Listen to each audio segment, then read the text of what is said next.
My Weird School, Book Number 13, Mrs. Patty is Batty, written by Dan Gutman, pictures by Jim Palott.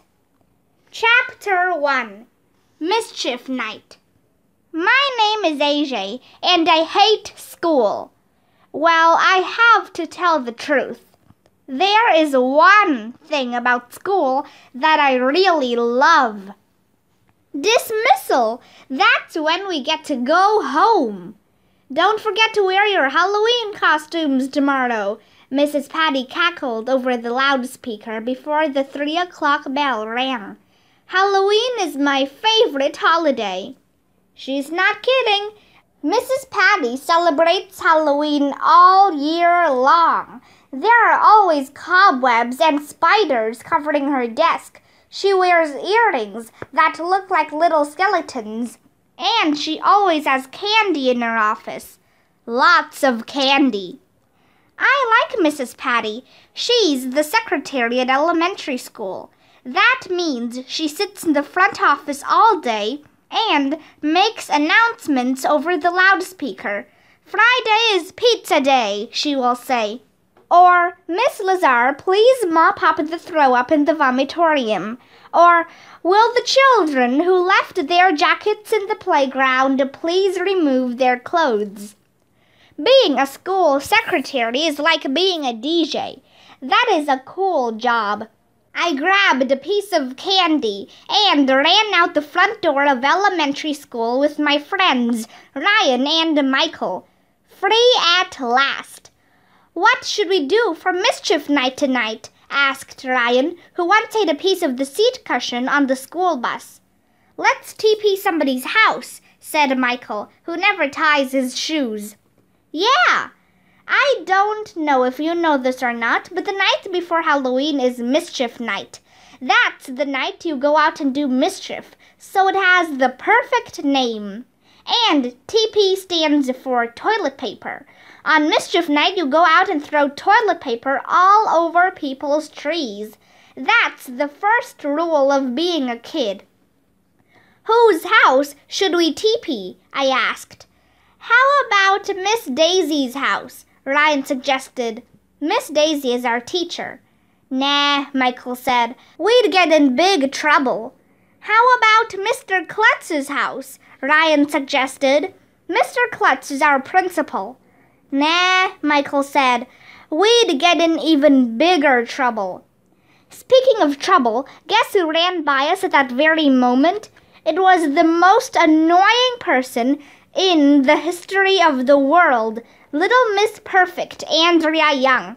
She is in our class and has curly brown hair. She thinks she is so smart. What's the rush, Andrea? Asked Ryan.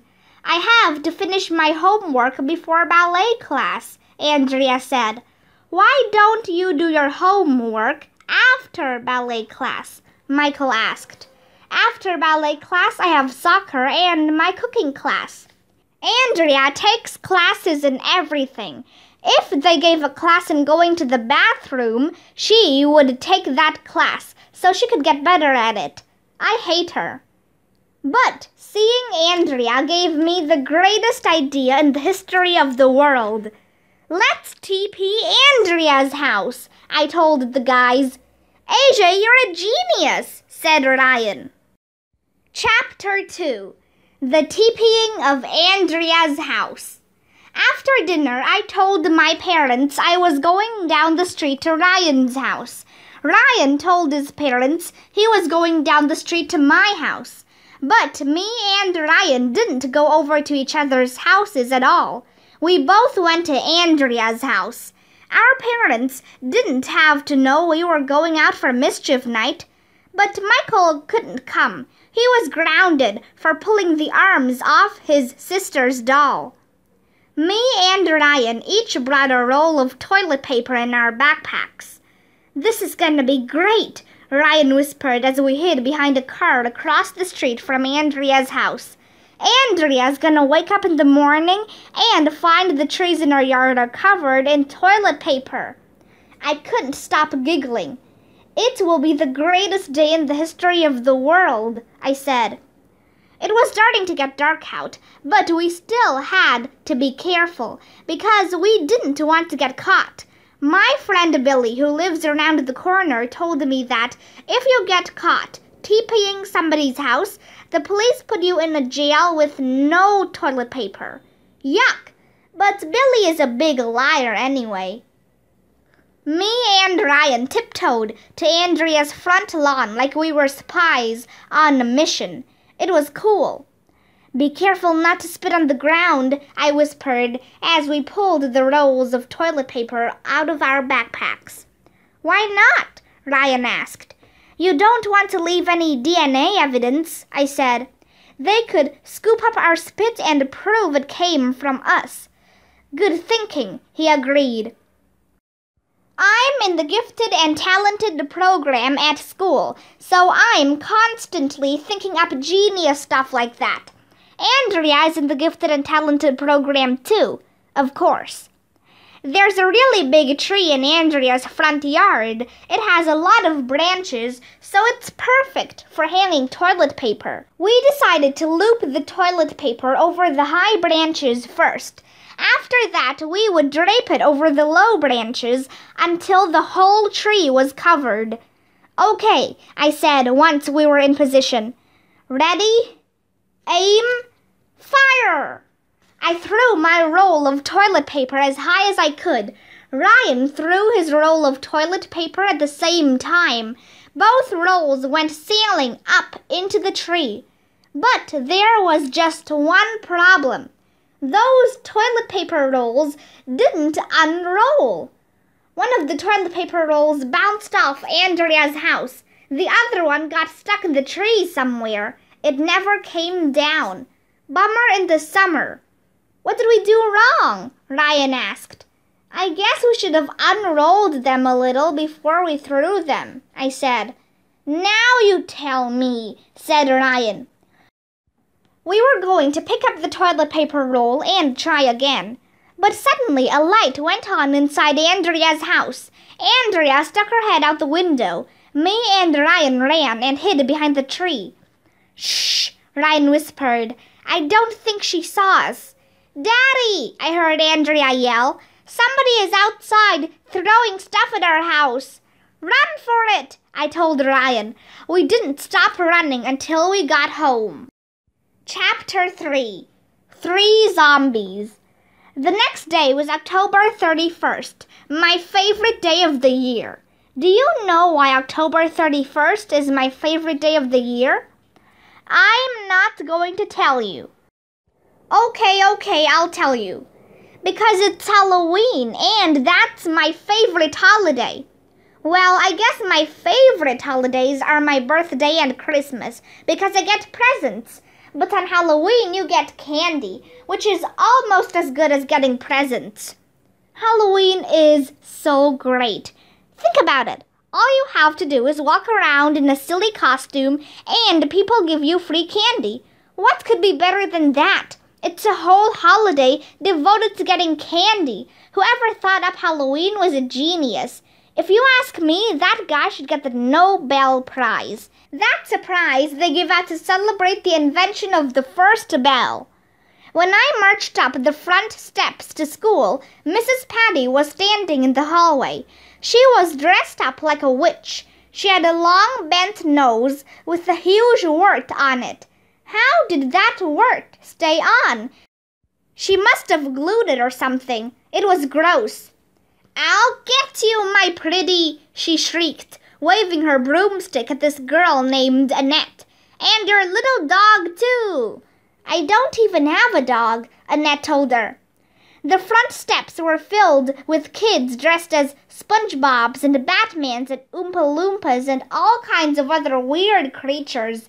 Michael was wearing his Pee-wee football uniform, and he had an axe sticking out of his helmet with fake blood running down the side. It was cool. What are you supposed to be? Mrs. Batty asked him. I'm a football player, Michael said. Why do you have an axe sticking out of your helmet? I'm a zombie football player. Ooh, that's scary, said Miss Batty. Ryan was wearing his hockey uniform, and he had an axe sticking out of his helmet with fake blood running down the side. "Don't tell me," Mrs. Patty said to him. "You're a zombie hockey player, right?" "How did you know?" asked Ryan. "Lucky guess," she said. "What are you supposed to be, AJ?" "I was dressed up like a penguin who was wearing a space helmet that had an axe sticking out of it and fake blood running down the side. Penguins are cool." "I'm a killer zombie penguin from outer space," I told her. "Ooh, that's very scary," said Miss Patty. "Be sure to come trick-or-treating at my house after school. I'm going to have more candy than anyone in town. My address is 176 Norman Road." "We'll be there," I said. We were putting our backpacks into our cubbies when little Miss I Know Everything and her equally annoying crybaby friend Emily came in. Andrea was dressed up like a ballerina, so of course Miss Show-Off had to spin around on her toes to let everybody know she could dance. What is her problem? Emily was dressed up like a queen. She had a crown on her head and this long robe that trailed behind her on the floor. "What's up with that?" "It's called a train," Emily told us. "No, it's not," I said. "A train is something you ride in that goes choo-choo." Everyone laughed, even though I didn't say anything funny. I thought those girls' costumes were lame. They weren't scary at all. It would have been a lot cooler if they had axes sticking out of their heads like us. "What are you boys supposed to be?" Emily asked me and Ryan and Michael. "None of your beeswax," I told her. "We're zombies," Ryan said. "I don't think children should be allowed to wear violent costumes on Halloween," Andrea said. "Can you possibly be any more boring?" I asked her. "You're dumbheads," said Andrea. "We are not. Are too." So we went back and forth like that for a while until I had to say, "So's your face," to Andrea. Anytime anyone says something mean to you, just say, "So's your face," to shut them up. That's the first rule of being a kid. "Hey, Arlo," said Andrea. "I brought a present for you." She calls me by my real name because she knows how much I hate it. Ryan and Michael started giggling. "Ooh," Ryan said. "Andrea brought AJ a present. They must be in love." "When are you gonna get married?" asked Michael. "If those guys weren't my best friends, I would hate them." Andrea opened her backpack and took out a roll of toilet paper. "You must have dropped this outside my house last night," Andrea said. "I guess you were having a bathroom emergency." I hate her. Why can't the truck full of toilet paper fall on her head? Andrea handed me the roll. I didn't know what to say. I didn't know what to do. I had to think fast. "I wasn't at your house last night," I lied. "I was at my class. Class? She asked. "What's that?" "It's a class that makes you better at taking classes," I told her. "You should take it." "There's no such thing as a class," said Emily. "Hey, Emily," I said, pointing under her desk. "Look under there." "Under where?" asked Emily. "Ha ha ha," I yelled. Emily said underwear. Everybody cracked up because I made Emily say underwear. It was hilarious.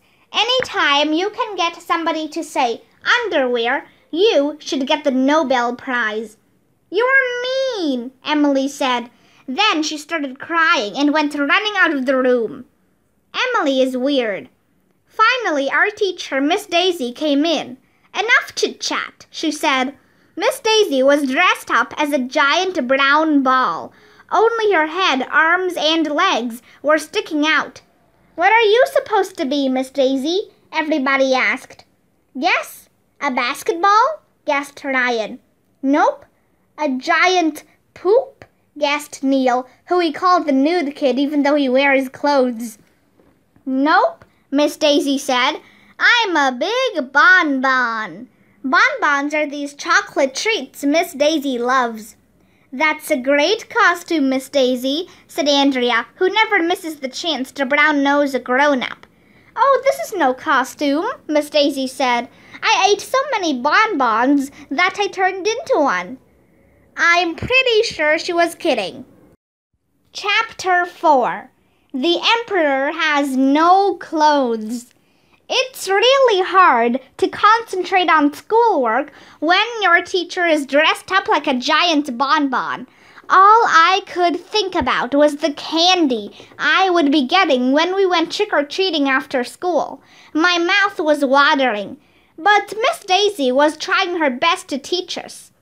If you go trick-or-treating and they give out Kit Kats at 5 houses, and Milky Ways at 3 houses, and Hershey bars at 7 houses, how many candy bars will you have altogether, AJ?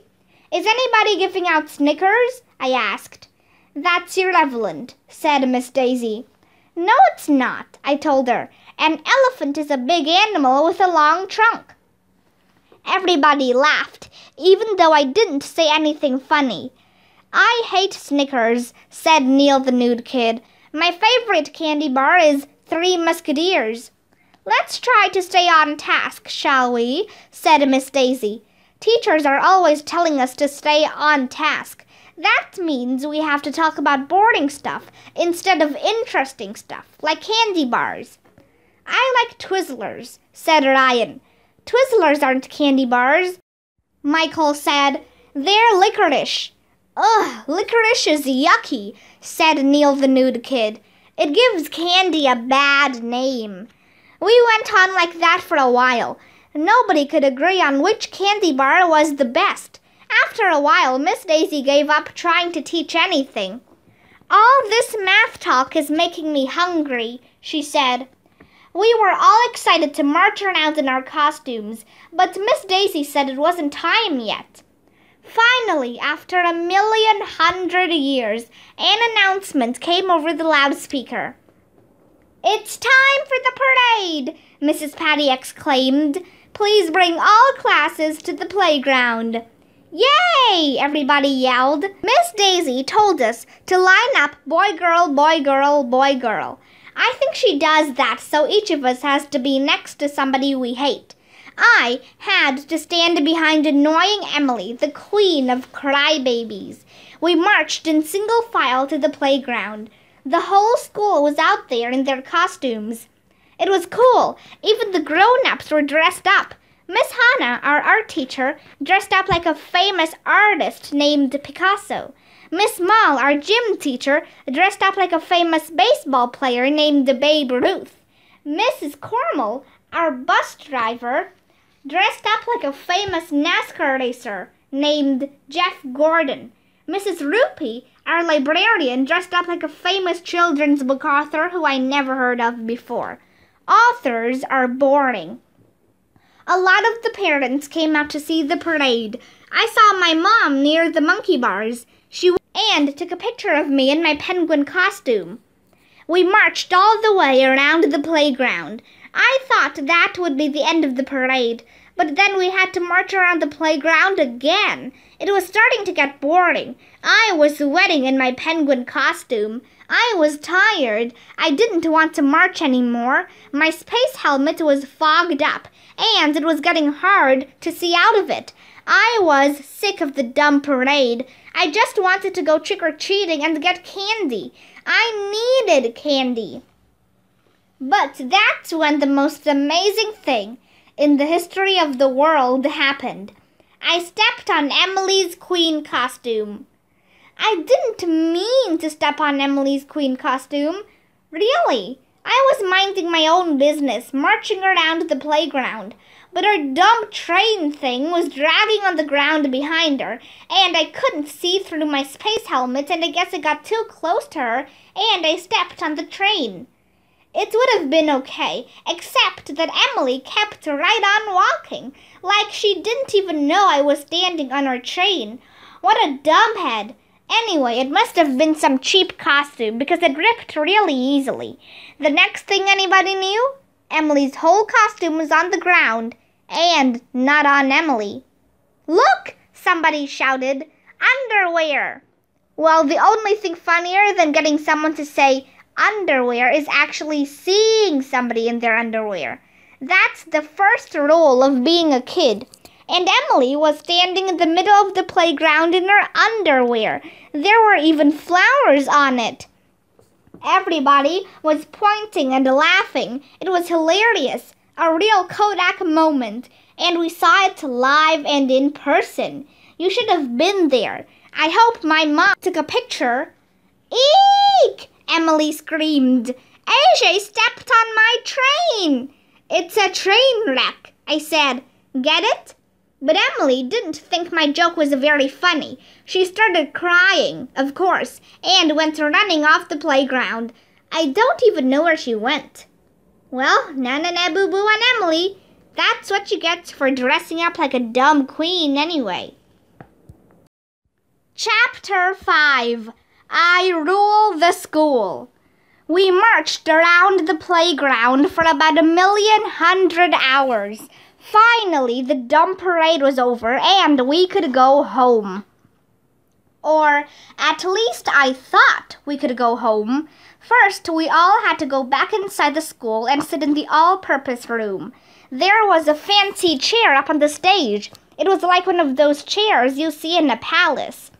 When all the classes were seated, music started playing, and some tall guy came into the all-purpose room dressed up like a king. He was wearing a gold cape, and he was holding a big sword. It was Mr. Klutz, our principal. Even though he was wearing a crown on his head, I knew it was him because he is completely bald. I mean completely. Off with their heads, Mr. Klutz shouted as he marched down the center aisle. Let them eat cake. Miss Daisy told us that, in the old days, kings were constantly chopping off people's heads and making them eat cake. That must have been a cool time to live. I like to eat cake, but I don't think I would like the chopping off your head part very much. I rule the school, Mr. Klutz announced as he sat in the fancy chair. Quiet down or you will be thrown in the dungeon in the basement. That was a complete lie. Everybody knows the dungeon is on the 3rd floor. Cool costume, Mr. Klutz, some kid yelled. Silence, Mr. Klutz hollered. I know not this Klutz person of whom you speak. I am King Louis XIV of France. Why are you dressed up like a king? Ryan asked. As king, he replied, I need not worry about parent-teacher conferences and behavior problems and head lice and bus schedules and test scores. I am all-powerful. What I say goes. Mr. Klutz was talking just like a real king. It was cool. After he finished acting all king-like, he talked to us about Halloween safety. He told us to have fun trick-or-treating, but to look both ways before we crossed the street. He said we shouldn't go inside any strange houses, and we shouldn't eat any candy that isn't wrapped up. What should we do if we come to a house and they don't give us any candy? Asked one of the 3rd graders. Off with their heads, said Mr. Klutz. What if some kids don't get any candy? Asked one of the 1st graders. Let them eat cake. Mr. Klutz enjoyed being king a little too much, if you ask me. I couldn't wait to get out of school because, well, I can't wait to get out of school every day. But this day was special because we would be going trick-or-treating and getting candy. Finally, the bell rang and we got out of school. Everybody poured out the front door. Free at last, Michael shouted. It's candy time, Ryan yelled. Mrs. Batty was standing on the front steps of the school in her witch costume.